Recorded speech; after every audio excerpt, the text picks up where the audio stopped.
Keeping up with routine maintenance on a Model A is very important. Today, we're going to change the antifreeze on the lady in red, George's 1930 Ford Model A. Once we drain the coolant, we're also going to swap out the original style petcock for a more modern style one, because we found it leaking. And while we're at it, we're going to replace the two radiator hoses connected to the water pipe as well. To get started today, we placed a large bucket beneath the car, underneath the end of the driver's side splash pan. A Ford Model A holds between 2.5 and 3 gallons of coolant, so we're going to need a pretty good sized bucket to hold all of it. To drain the antifreeze, we open the petcock on the water pipe and let it begin to drain down the splash pan and into our bucket. If you don't have splash pans on your car, you can just set your bucket underneath the petcock and open it up and let it drain. It takes several minutes for the antifreeze to drain, so in the meantime, we prepared our 50-50 antifreeze mix. So now we're trying to update our lady in red with some fresh antifreeze. And we've done some research on the antifreeze and found from an article from a guy that seems to be pretty scientific, so I kind of believe in what he's talking about. That you use the old original kind of antifreeze on older tractors and Model A's and older engines. This is the conventional. It's usually green, and the way to tell at one time was green, but be careful, some green is not the right stuff. And what we mean by that is this is an older technology called IAT, and the opposite is OAT. So it was inorganic additive technology versus organic additive technology. We want the inorganic. And you have to sometimes look up your antifreeze online and look at the statistics. It may be on the bottle. It isn't on this one. This was bought at AutoZone. This is their brand, Shop Pro. Just conventional. And it's the kind that you have to change every 2 years. Warning on the OAT, the one you don't want, it usually says long life, in for 10 years or something like that. The reason that the gentleman who wrote the article that we're following didn't like it is he found it ate the head gasket, evidently the copper components of the head gasket. So now, if you have a head gasket that doesn't have copper, maybe you're okay. But this is a problem with a lot of old engines. And so he found his head gasket leaking and seeping, and we've seen a lot of Model A engines with it seeping. And after I read his article, I thought, this makes a lot of sense. So you have to go this, but you have to remember to change it after every 2 years. And the other additive he talked about was to go with something like this. This is Hypercool, Super Coolant. It's a Rizlone product. This will help cool the engine, but because actual pure water in an engine is going to cool better than antifreeze, you do this, it'll boost the antifreeze so it cools as well. And this also then keeps things from oxidizing, keeps the rust down. So we went ahead with this, again, from the same recommendation. I believe it was the same guy that wrote the article. And you may find that there's differences, but we kind of like to study the science behind it. And so that's what we found with this stuff. But you have to do your homework. This brand does not show what the technology is. And we had to look it up online because you can order it online. And in the specifications, it will tell you the type. And it'll say IAT or OA. You want the IAT.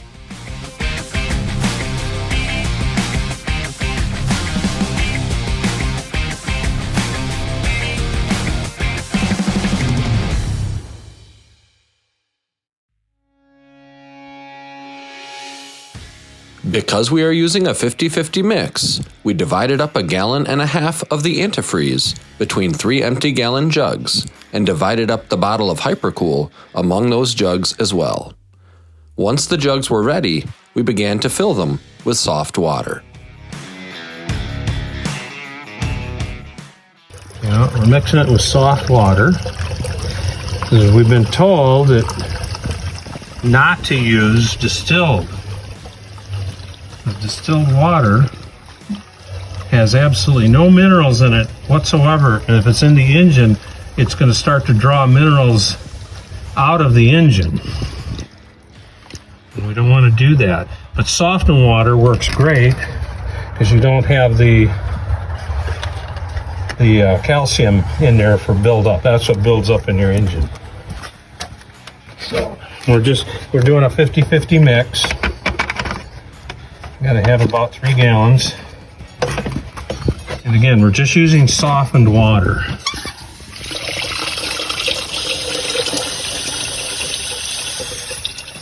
You have this soft for hot and cold, soft outside, and then there's a hard cold.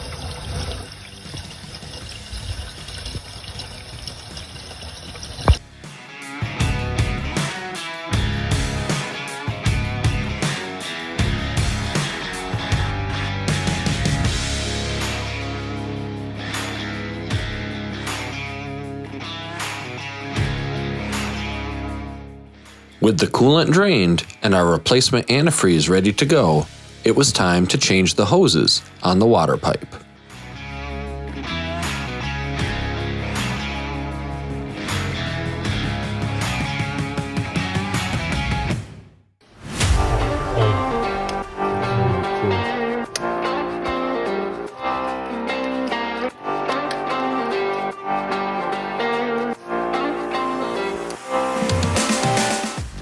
Using a nut driver, George loosened the hose clamps on the radiator hoses, disconnecting the water pipe from the engine and the radiator.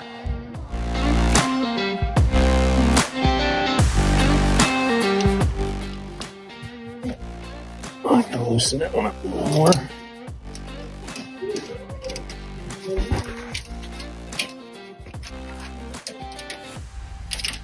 That's pretty.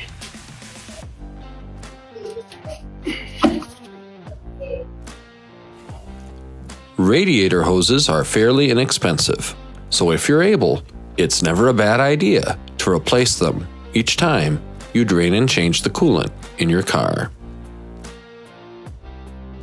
See, I want to change this because this one just doesn't seal.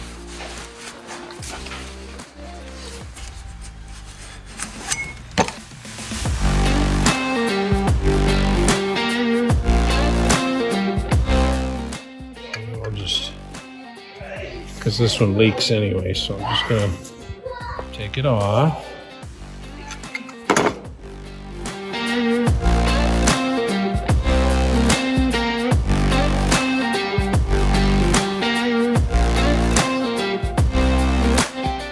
Okay, so checking this out, that's just silicone. So we'll clean that out.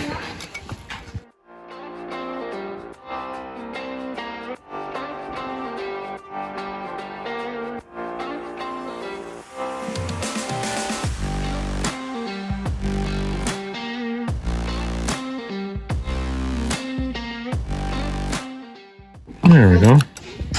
That answers what that stuff is. And I'll probably still use a sealant.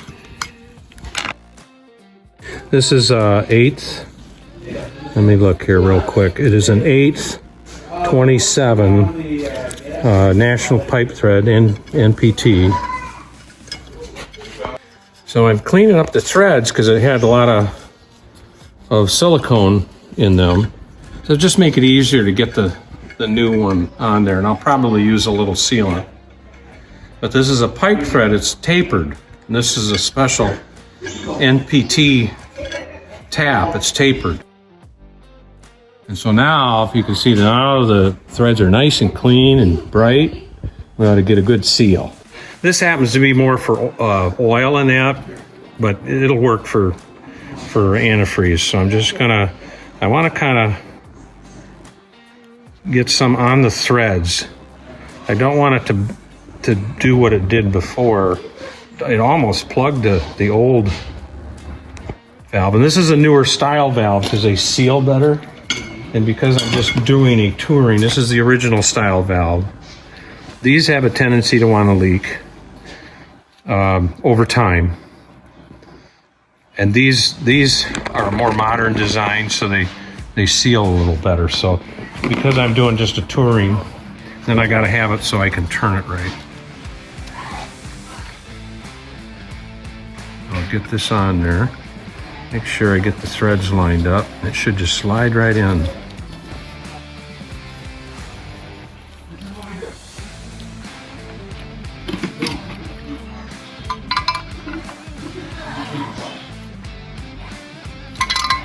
almost thinking that's tight enough. Let's see, it's got to go in there like that, so I got to be able to get to it.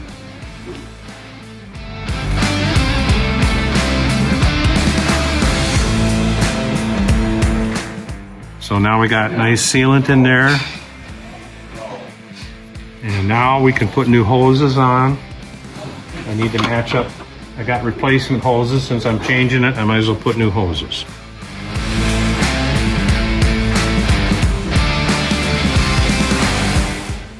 Replacement hoses and petcocks are readily available and can be purchased from any reputable Model A parts vendor.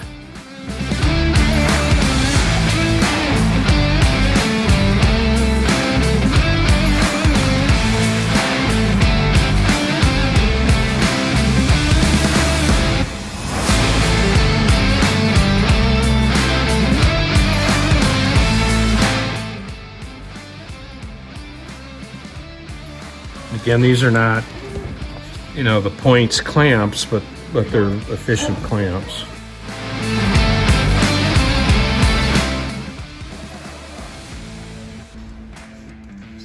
My clamps on there. All right. All right.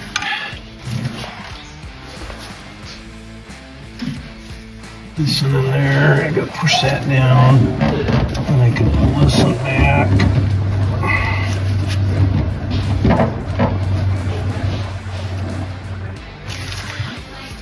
Now I can try to get everything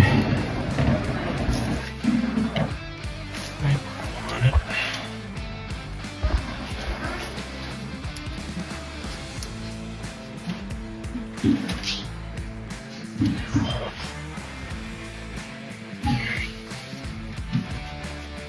Before tightening down the hose clamps, you'll want to turn and adjust your hoses until they're right where you want them.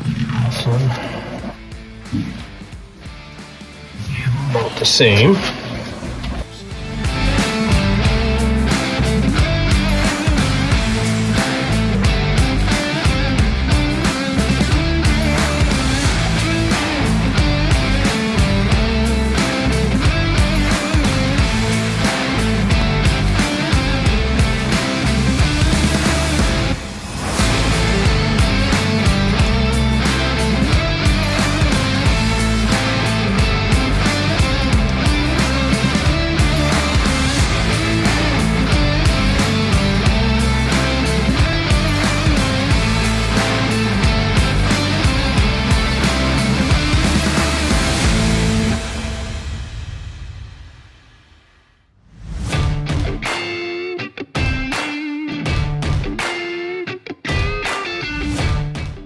With the new hoses attached and the hose clamps tightened, it was time to pour in the new antifreeze.